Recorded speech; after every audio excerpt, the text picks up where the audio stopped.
2 Samuel chapter 1. After the death of Saul, David returned from striking down the Amalekites and stayed in Ziklag 2 days. On the third day, a man arrived from Saul's camp with his clothes torn and dust on his head. When he came to David, he fell to the ground to pay him honor. "Where have you come from?" David asked him. He answered, "I have escaped from the Israelite camp." "What happened?" David asked. "Tell me." "The men fled from the battle," he replied. "Many of them fell and died, and Saul and his son Jonathan are dead." Then David said to the young man who brought him the report, "How do you know that Saul and his son Jonathan are dead?" "I happened to be on Mount Gilboa," the young man said, "and there was Saul, leaning on his spear, with the chariots and their drivers in hot pursuit. When he turned round and saw me, he called out to me, and I said, 'What can I do?' He asked me, 'Who are you?' 'An Amalekite,' I answered. Then he said to me, 'Stand here by me and kill me. I'm in the throes of death, but I'm still alive.'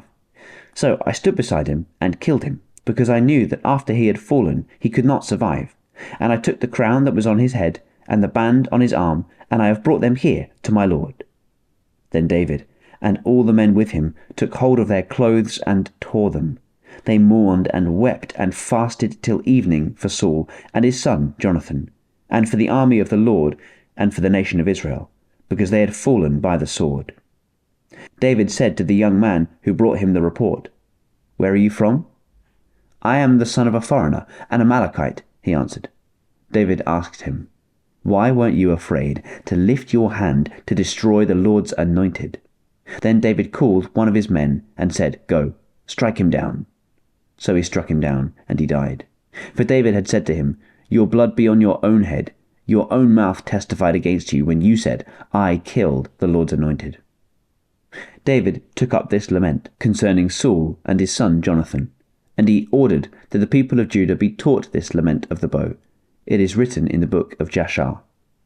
"A gazelle lies slain on your heights, Israel. How the mighty have fallen.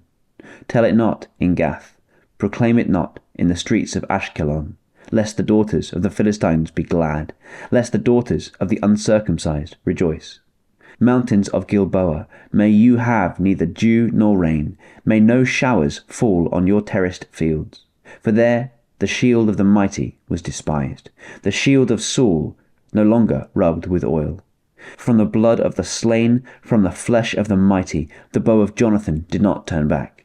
The sword of Saul did not return unsatisfied. Saul and Jonathan, in life they were loved and admired, and in death they were not parted. They were swifter than eagles, they were stronger than lions. Daughters of Israel, weep for Saul, who clothed you in scarlet and finery, who adorned your garments with ornaments of gold. How the mighty have fallen in battle. Jonathan lies slain on your heights. I grieve for you, Jonathan, my brother. You were very dear to me. Your love for me was wonderful, more wonderful than that of women. How the mighty have fallen. The weapons of war have perished.